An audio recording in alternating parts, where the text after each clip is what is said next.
welcome to the Stephen Bird Exploration Show, where we'll be diving into anything and everything that will expand your outlook on life. Hello, and welcome to my podcast. Today, I want to talk about near-death experiences. But at the end of the podcast, I want to kind of tie this into what we can actually learn from near-death experiences to apply into our lives now, to not wait until we get to the end to really understand how this can help us. So where I'd like to start today is I want to talk about a few stories, a few experiences I've had kind of being around death. Now, this isn't a morbid conversation. Like I say, there is a positive outcome to this, but it's just something that's been intriguing me for some time. So anyway, in 2005, I lost my granddad, which was my father's dad. I was very close to my granddad, had a lot of respect for him. He was a kind of a simple man. When I say simple, I don't mean simple as in intellect. I mean, he had simple values. So, you know, he was a chippy by trade, went into management within the council. Family was very important, loved my nan to pieces, and just generally lived a simple life. Now, my granddad passed away due to cancer, but on a particular day, my granddad got very sick, and he was in hospital, and the hospital rung us up to say, you know, I think you want to come down and essentially either be with your granddad or say goodbyes, because we don't believe he's gonna get through the night. So I kind of went down to hospital with, you know, other family members, and he was really, really uncomfortable. He was kind of moving about a lot, and I think he was under morphine, and they were just trying to make him comfortable. But he just looked really, really agitated, like he was really struggling. So I said my goodbyes and left the hospital. You know, left the family there, and they done what they done. So kind of went through the night, and then in the morning, my dad rang me. And when my dad rang me, you know, I thought he was obviously going to break the news to me that my granddad had passed. And so I asked, you know, how granddad was. And he said, well, I've just received a phone call from the hospital, and they've said that, you know, your granddad's up and he's had breakfast and he's all right. So, well, what do you mean he's all right? And I said, well, you know, that's that. I said, well, you know, they said that he was, you know, on his last legs, and it blew me looked like it when we were up at the hospital. I said, yeah, I know. I haven't got a clue. I don't know, but that's what they've said, and that's that. So I went up to the hospital to go and see my granddad, and when I got into the ward, you know, he was sat there in a chair reading a paper. Go, all right, boy. I was like, all right, granddad, how you doing? He's like, yeah, I'm all right. You? I was like, yeah, I'm okay. And that was that. And it was just, you know, just normal. So I thought it was, you know, obviously very strange, but there was, you know, something that had obviously happened. I mean, you know, I did think that there was maybe something behind it. It was, you know, if the doctors are saying one thing and then this kind of happens, it just seemed a bit odd. So anyway, my granddad kind of, you know, he left hospital and went home, and he looked ill still. I mean, he was very skinny and lost a lot of weight, but I think he lasted another 3 to 4 months maybe. And then obviously within 3 to 4 months got ill again, went into hospital, and sadly this time he passed away. Now, my nan, for instance, was, I mean, my nan's actually passed now, but at the time I remember her saying that my granddad had actually, when he come back, it was like he had to sort some stuff out. So my nan left all the finances to my granddad. My nan literally didn't know how to do anything to do with finances. She never used a cash machine, for instance. Everything was like with a book in a bank. Very simple, writing it down on a notepad, you know, what needs to be paid, what going in, what going out. Very, very simple stuff. So my granddad kind of went back, and this is what she said, that, you know, he explained where the money was, you know, the money that kind of was left, if you like, for their retirement. what to do, where to get a pension from, how to pay it in, and mortgage was all paid, so it was all about bills and maintenance and this sort of stuff. So got his house in order, so to speak, and showed my nan what to do. And then sadly, like I say, passed a few months later. So that was 2005, and then. So yeah, that was actually a near-death experience, but there was some sort of trigger there for me that it just didn't seem quite right. How my granddad could be on his deathbed, ready to cross over, shall we say, and then be okay, look absolutely fine within 12 hours, and then obviously come back and sort everything out for me nan. So the next story I've got is in 2011. Now, in 2011, my grandma passed away, which was my mum's mum. And with my grandma, she was 89, I believe. Yep, she was 89. And she really wanted to see her 90th birthday. So she got kind of sick, got ill, and they kind of put her into, I believe it was like a hospice or a home, that kind of thing. And all she was saying, apparently, to my mum, if I get this right, is that she just really wanted to see her 90th birthday. Now, my grandma actually passed away on her 90th birthday, but what my mum actually told me was that a few days before she passed, she kept sort of sitting up in bed, and it was like she was reaching out and she was talking to someone, and she was, it was like, she was kind of trying to grab someone's arms or something like that, and they were trying to help her up, and she was talking to someone that wasn't there, and that kind of happened, and then obviously my grandma passed away, and that was that. Now the reason that's kind of relevant is that when I kind of really started reading more into this, there was a lady that I come across called Becky Hawkins. Now, Becky Hawkins was a hospice nurse in the US, and I believe it was something like 40 years service within a hospice, Becky had done. Now, Becky has just got lots and lots of stories of obviously people passing over. It's end of life care.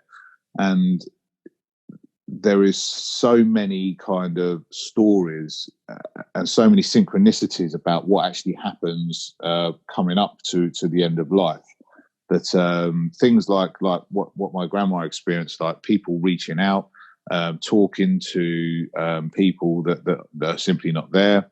Other things include if someone's feeling very anxious about crossing over, very scared, obviously, as you could appreciate, and very fearful. And then, saying things like, it's okay, I had a visitation in the night from Joe Blogs to say that everything's going to be okay. I'm not scared anymore and I'm ready to go. And then, passing within a day, 2 days, something like that. So yeah, I mean, I found that really kind of interesting. I actually spoke to Becky through email, like I say, some time ago now, but it really kind of got me interested in near-death experiences, because it's, obviously death is a scary thing. It's something that comes to us all, and from a reformed control freak, shall I say, death is something that comes to us all. It's inevitable, and I struggled with that, But what I will say is, from a very early age, I've had this kind of knowing, and I can't really put it into words. Now, obviously, it's a belief, it's a thing, but for me, it runs very deep. It's kind of at the core of me. But I've just known from a very early age that this just isn't it. There just is something that I've been able to sense that is beyond, Steve being born, Steve living, Steve dying. There's this thing, and to me, it's there's an energy, and I can remember sitting in front of a counsellor when I was like 19 years old, absolutely end of my tether, not being able to make sense of anything, and just basically saying to this counsellor that all I know is that there's just too much energy within me to just sit in a hole and to sit in a hole in the ground for the rest of eternity once we pass. So there's this kind of, you know, intrigue, I suppose you could say. And for people that kind of know me a bit more well, that you know, you'll know that my wife is a practicing medium psychic, and you know, there's lots of stuff that I've experienced through Natalie's work that kind of obviously convinces me that there's more to this. So anyway, the other story that I want to talk about is that again, how this kind of ties in a little bit for me is my nan, which was the first story that I said, my granddad who passed. My nan passed away in 2013, I believe. And in 2013, I was very, very close to my nan. I mean, she, you know, from a very early age, she always said, "You're one of us," you know. We shared a lot of mutual interests. That, you know, I've kind of got the Cockney twang. I mean, my nan and my granddad were from Bethnal Green, born and bred. So it's kind of, you know, that kind of London mentality is something that I've kind of carried through as well. And so yeah, I had a very, very strong, special bond with my nan. And she, so one particular night, I actually woke up in the middle of the night, and I just started having a sneezing fit, and it was about 2:00 in the morning. Jumped up out of bed, gone to the toilet, and sorted myself out because, you know, I'm just sneezing. So I sorted myself out, tidied myself up, stopped sneezing, and then went back to bed. Got to bed, and I was just absolutely wide awake, wired, just couldn't sleep. And I thought, this is strange. I never have trouble sleeping, never really wake up in the middle of the night. It was just very odd. So kind of got up, went downstairs, just started watching some TV. So I'm sitting there watching TV, and again, just wide awake. And it got to about 4:00 in the morning, and that's when Natalie woke up. At that time, Natalie was involved in a catering business, so she had an early start. And they, so she's like, "Well, what are you doing up?" And I was like, "I don't know, just can't sleep." You know, I just started having a sneezing fit at 2:00, can't sleep, so I'm just watching some TV. So all right, gets herself ready. Gets to about 5:00. Natalie leaves for work at 5:00. I sort of sit there for another sort of half hour maybe and fall asleep. So around 5:30 is when I fell asleep. I then got a phone call at 8:00, which woke me up. Sat in front of the TV still. My dad was on the other end of the line, on the other end of the phone. So he said, "You know, just got some bad news, son. Like your nan's passed away like last night." I was like, "Oh, you know, really sorry to hear that. Damn, you know, gutted." So that was that. Kind of put the phone down, sat there for a few seconds. I thought,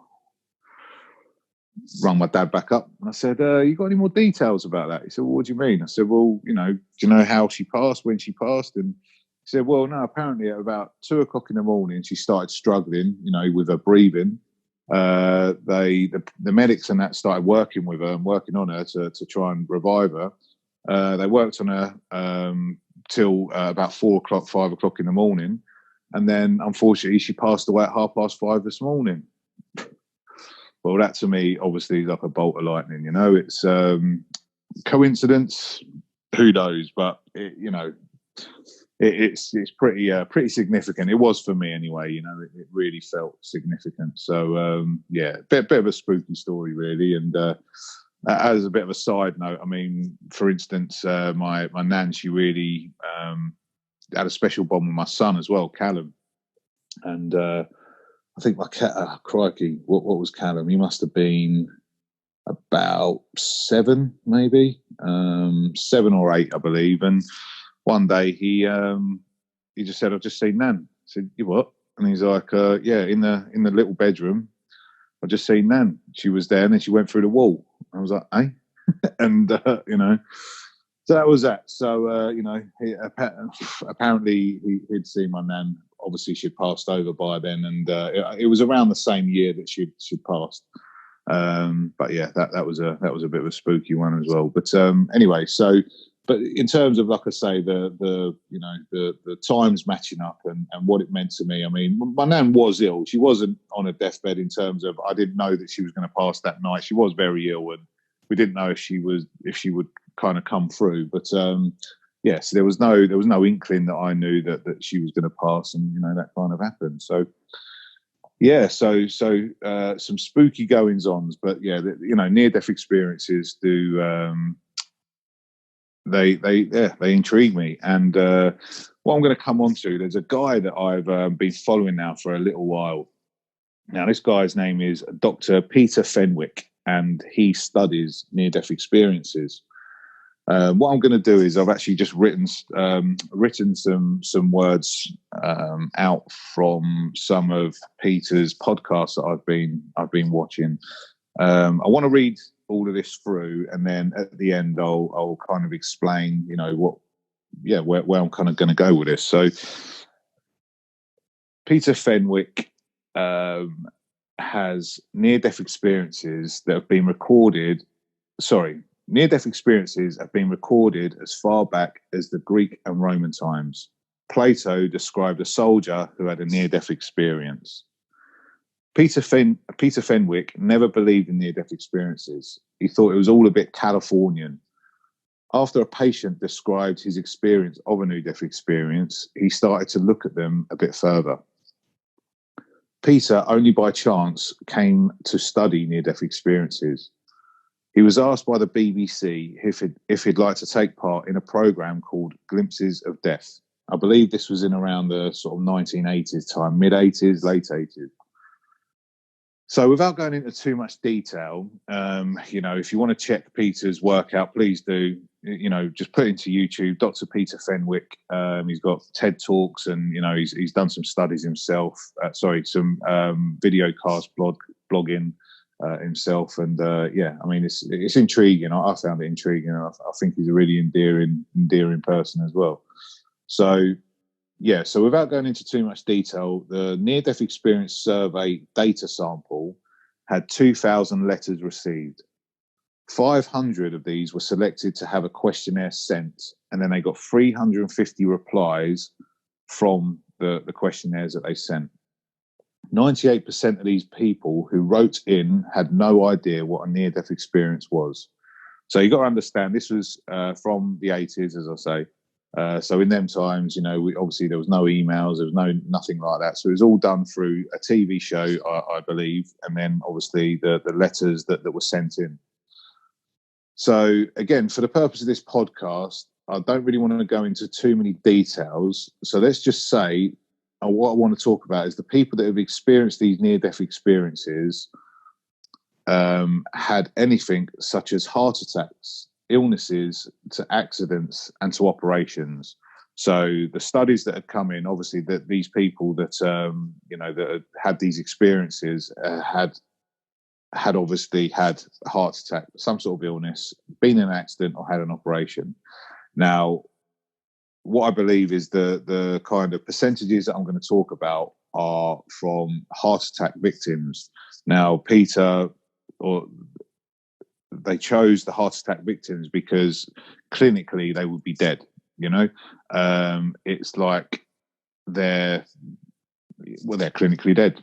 So if you're clinically dead, and then you look at these experiences, that's kind of probably the most evidential way, I guess. Maybe that's what they thought. So that's why they studied them. So the overwhelming evidence was that 80% of the people who had left the body through their experience reported peace and calm. So what I mean by that is that these people that are obviously clinically dead, they've had a heart attack, noted that they left their body. So 80% of these people reported that they left their body. And then when they left their body, they experienced peace, calm, tranquility, and were just surrounded by love. Now, for the people whose heart had stopped and they reported leaving the body, they reported that they were watching the resuscitation process as a spectator.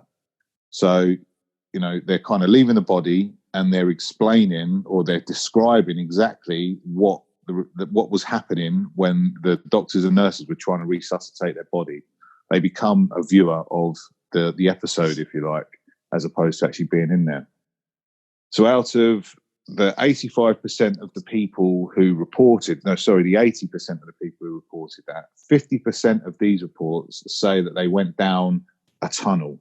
So this tunnel, I think there's variations of this kind of tunnel, but consistently there is a tunnel, and at the end of the tunnel is light. So after they've moved down this tunnel and they've got to the point of this light, they then come out into like a heavenly garden. Now, I'm going to paraphrase a little bit because I haven't actually wrote this down, but I do believe that when they're in this heavenly garden, they're actually met by loved ones. And I believe that the higher percentage was very close relatives, mum, father, grandma, grandfather, that kind of thing. Now, I know, like, to some people, this is going to sound like mumbo jumbo, but honestly, if this guy's doing, these kind of tests and there's overwhelming evidence of this, then, that to me is something to investigate. And obviously, if you check out Peter's work, I'm sure you'll make your own conclusions on that. So a lot of people have said that, when you are having a dreamlike state, i.e. you're watching, these things from a distance or seeing people resuscitate you, that it's simply the chemicals that are being released in the brain, and or you're under the influence of drugs if they're giving you drugs. Now, the problem is, well, not the problem, but the evidence points to, within Peter's studies anyway, that the brain is clinically dead. So if the brain is clinically dead, the neurons won't be firing. Nothing will be. It should be blackness. They've gone beyond any brain activity. So if that's the case, then if the brain is clinically dead and it's giving you this experience, the issue here is that there are so many accurate reports of these near-death experiences describing how the doctors and nurses were trying to resuscitate them, that the argument falls apart. Now, the argument falls apart that this could be a chemical release or drugs of some description. Now, if this is true, the standard model of our brains creating consciousness falls apart. We then have an argument for consciousness being outside our physical body. Obviously, what we're talking about here is spirit, is soul, is energy, is whatever this thing is. But consciousness is not made by the brain. It's a separate entity. And, that's essentially what this work is pointing towards. So, interestingly, 10% of the reports 10% of the reports of these NDEs or near-death experiences report that they've had a life review. Now, 10% obviously isn't very high, but, it's still 10%, which is a figure. But what I found interesting about this is, how we can relate this to where how we can use this information to live now, And so with the 10% of the reports that are describing this life review, it basically says that within the life review, the experiencer is surrounded by love, absolutely, totally and utterly covered and surrounded by love.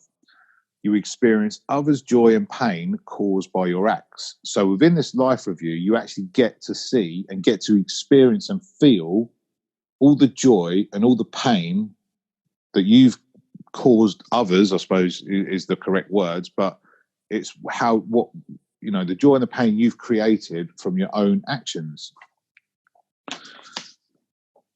You then have nowhere to hide and you get to judge yourself. So it's not like you're meeting God or your maker, whatever it is, and they're basically saying, let's now review you and review your life. You actually get to review yourself. Now, within this experience, there's some very high stats that people get to a crossing. Now, this crossing can be a barrier.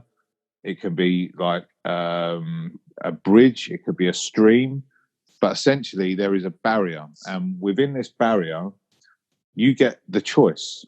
And you get the choice to either go to the next realm, move over, pass over, heaven, fill in a blank, whatever this is, or you get a choice to come back to your body and obviously, to regain life. Now, the evidence suggests that it is your choice. And I found it quite funny with what Peter said is that, some things are big, like for my granddad, for instance, it makes sense to me reading all of this and with all of the, the data that he's collected and where this is going is that, my granddad got to that barrier. He got to that crossover. He made that choice. But because my nan simply couldn't survive, she didn't know what she was doing, he made the choice to come back and to help my nan out. And like I say, got everything in order and then crossed over. I'm not saying it's fact, it's a belief, but it just stacks up for me, with all of this stuff that I've, read and with the experience that he's had. But it doesn't, through what Peter said, is it doesn't have to be something big, like, looking after a loved one. He said that there have been reports of, a wife not crossing over because she left, a pile of ironing for her husband. And, it might seem very small, but, maybe that was in her world that was important enough because she cared for him that much that she wanted to get that sorted. So, again, mumbo jumbo or not, who knows? But, it's just when you're kind of talking about the level of stats that he's received and the stories that he's had, it's it kind of points, I believe very well towards that as good evidence. Now, as a side note, I do remember actually when I was watching that Peter said that I can't think of the lady that he'd done a lot of these studies with, but they actually made a pact, and the pact was that whoever, essentially crosses over first or comes to the dying process, as he calls it, that they would describe, if they could, to the other person what they're experiencing.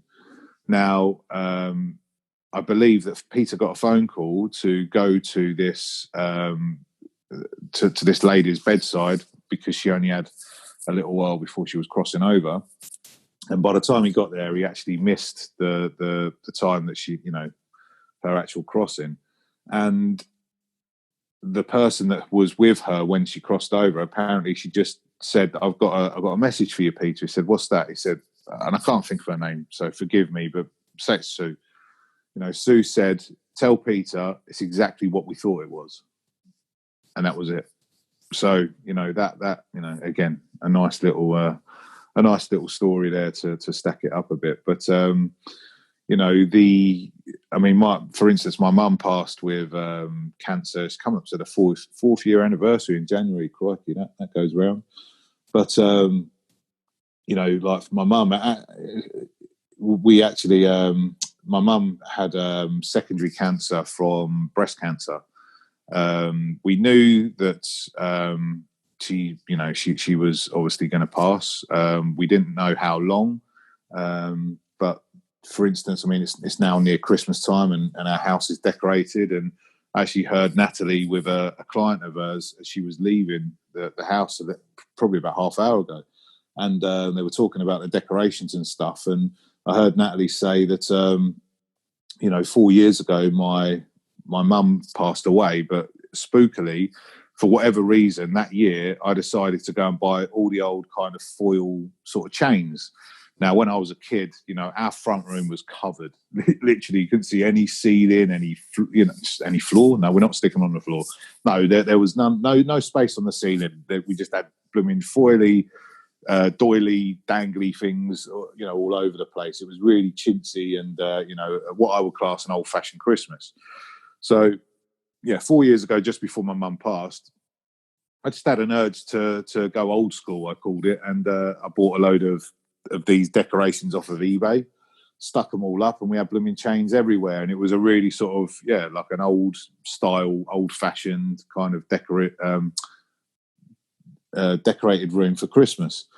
But yeah, so I just heard Natalie talking to her client about it a little while ago, and just said that she thought it was strange because then, just after Christmas, I mean, my mum absolutely loved Christmas as well, so same as what I do. As soon as we kind of had Christmas, I think it was 3 or 4 days after Christmas, she got sick. And I think she went into hospital around the middle of January, and she had passed by, I believe, the 26th of January is her anniversary. Now, with my mum as well, I believe that my auntie, I wasn't actually there. I'd missed my mum passing by about 5 minutes. But I do believe that my auntie had said that when my mum was passing, well, firstly, it was something that spooked her out a bit. She just said, "Don't worry, you're next," to my auntie, which obviously wasn't too good. And I don't think she really appreciated that one much, but she's still here, so it's all good. But but she was saying that she was calling out and talking to someone, a bit like my grandma was, in 2011. And she was talking to someone, and that was just before she'd passed. So so that's that. But I mean, like I say, I mean, I'm fascinated by all this stuff, and again, like I say, I know it comes down to a lot of beliefs, but I've done a lot of reading and a lot of sort of studying around energy, quantum physics. I mean, they're now talking about, on a quantum level, they can't explain physics. Physics simply falls apart when it gets to that level. They're talking about splitting. I'm going to say something now that's probably not totally correct, but I know if you split the properties of atoms, they were able to fire these two atoms down fiber optic lines, sort of 5 miles apart, and essentially the properties of one atom, whatever this atom was doing, the other one, whatever distance it was away, would just act exactly the same way. But there was no, like they say now, the speed of light, is I think that's the fastest that they say there is. But there is something that's happening that is just in total unison. There is no speed; it is just instant, and that's what they prove with with splitting these atoms with the same properties.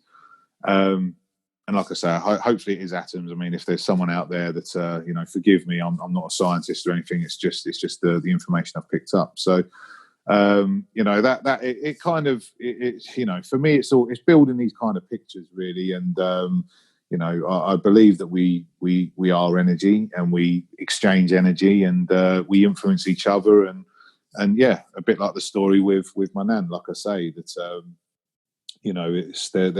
there was something at play there.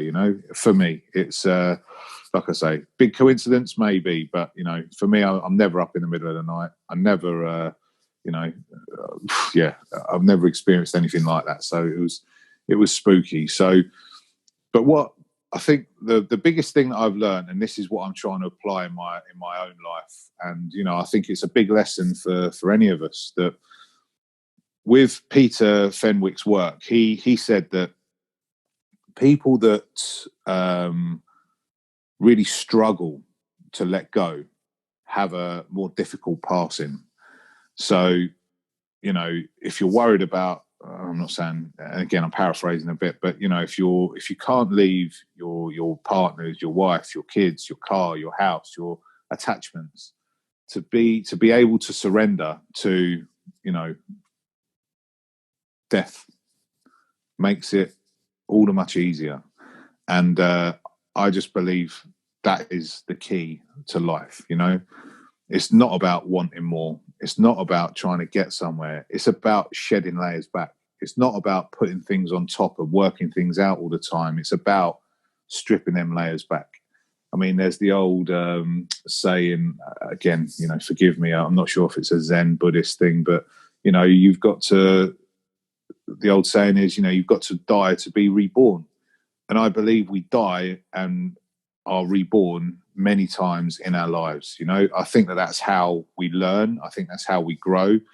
But if we don't shed the past, if we don't get out of them loops of behavior, if we don't learn from our past mistakes, we relive that and relive that and relive that until we understand that and we get that. And then once we get that, we fall away. It falls away, so it's almost like it's a lesson. There's a lesson there to be learned. And until we really learn that lesson, it's going to keep coming back and slapping us in the face, So, yeah, that's the thing that I really take away from this. And just very quickly, I was actually going to say this before, but again, what Peter said is that people that are coming back, that have had these experiences as well, come back with such a different outlook on life, live with no fear. I mean, there's been reports of psychic abilities, but, that aside, it's just being able to be happier, to live life fuller. There's all these kind of properties, there's all these kind of positive things that come from it.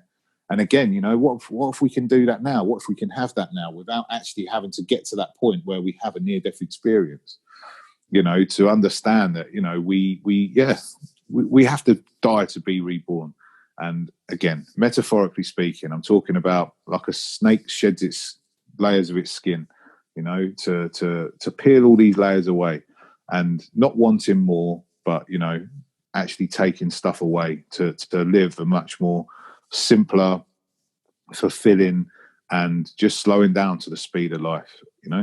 It's I believe that. So like I say, hopefully you found some use for this podcast. And like I say, I'm not really one to impose beliefs. I really do try to look for evidence, and whether that's evidence is convincing to some or not, who knows. But like I say, someone like Peter Fenwick, and someone like Becky Hawkins, who worked in a hospice for many years, and for Becky as well. I know she said that the doctors and nurses, it's not like they could say this stuff because it was like not scientifically proven, but she said they had their own keywords, they had their own things like, okay, Joan's had a visitation. We know that she's not going to be here for longer than 48 hours, or she would actually she would say to patients about, have you had a visitation yet?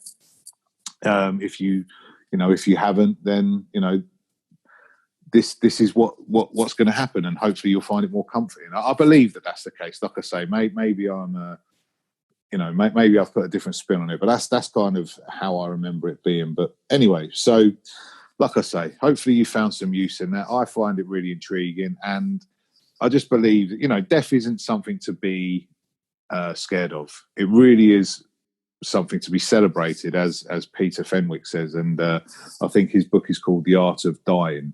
So, if we can talk about this stuff more and understand the process more, what's actually going on, it's not such a scary place. And realistically, we want to live our lives to the fullest. And, if we can, like I say, shed them skins, die to be reborn, then hopefully we can live a more fulfilling and happier life. So thanks for listening today. I hope you've enjoyed it. If you want to check out any more of my stuff, then please go to my website, which is www.stephenbird, spelt Stephen with a V, .co.uk. And I look forward to speaking with you soon.